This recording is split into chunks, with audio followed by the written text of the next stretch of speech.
it's a Piggly Wiggly.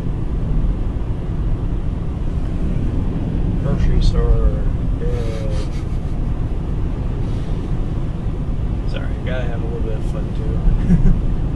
Alright, we are pretty much out of Jefferson now. We're about to cross the Crawfish River, which pours into the Rock a little bit downstream. The next town of any consequence along the stretch is Cambridge. Madison is now about 32 miles away.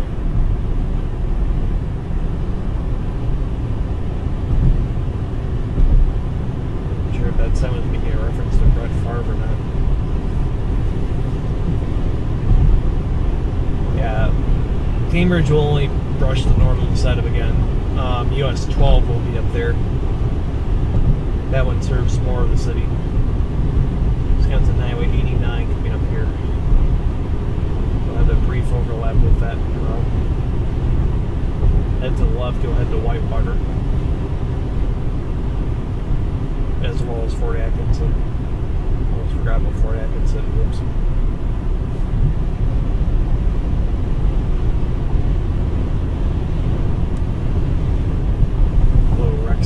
Factory type thing on her right there. I think it's a quarry. Yeah, it looks like it. Looks like it could be anyway. Highway 18 Outdoor Theater closed for the season. I didn't know they had that there. I didn't know they had any of those at all. Me neither. I think it's going to do with open space. Lake Mills will be off on our right near Wisconsin Highway 89's intersection with I-94. That town's known for having one of Wisconsin's small breweries. Down to 29 miles down to Madison. US 18's by itself again. I wasn't kidding when I said brief, eh?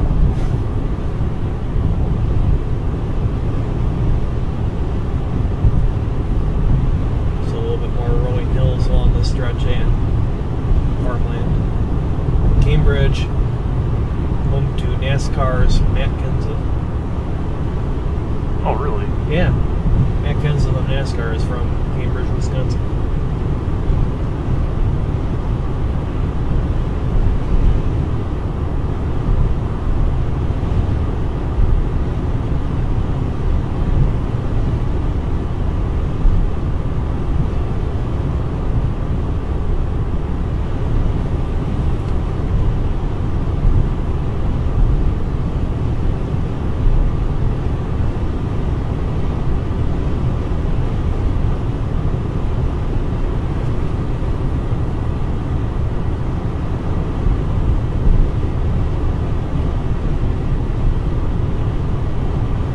Cambridge is the only other town that we'll encounter before Madison, but I mean,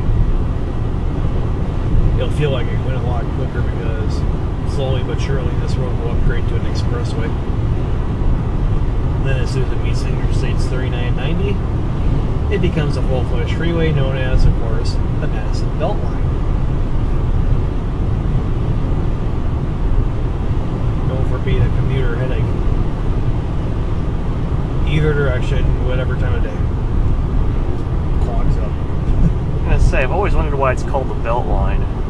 Supposedly it's a reference to it being somewhat of a beltway, but it's not a full beltway. I don't know why they call it the Beltline. Maybe I don't know. Jefferson County G.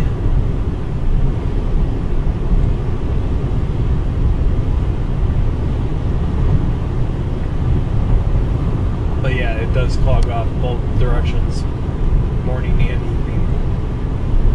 Whereas most cities, you know, it clogs up in only one direction per time of day. It just goes to show how much of a role the Beltline plays in the city of Madison. You'll have to excuse me, I now have the hiccups. If it clogs up that often, it almost makes you feel like you'd be driving in residential traffic. Or like at residential speeds. You would think.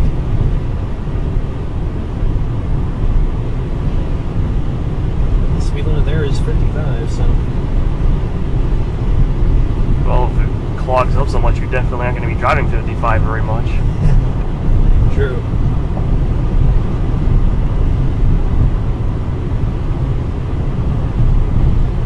it does serve the purpose of like commuter traffic going from the east and the west and the south.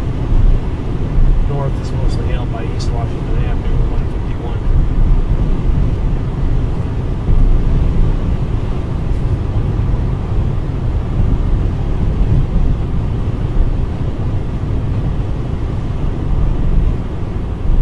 It's a bit windy out here. So as I'm steering here, I'm battling winds.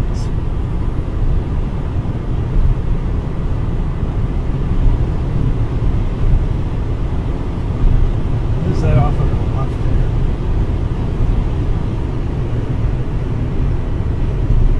there. Can't say I'm sure I know what it is. Oh. It's like a car race course. Jefferson Speedway, Yeah, Wisconsin. Jefferson Speedway. Action track. Not sure if it's a dirt track or a concrete track or whatever it is. Matt Kensel probably used it to practice. You'd never know.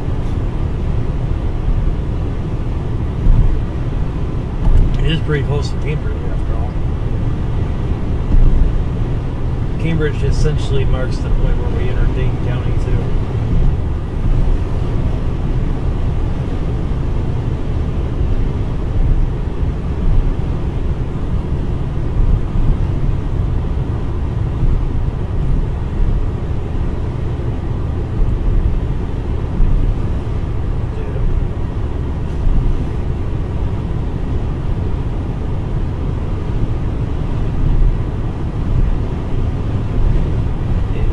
Area here is kind of on the hilly side due to the glaciers that went through here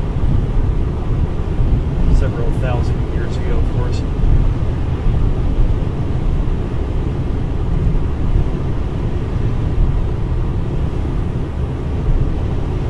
Jefferson County.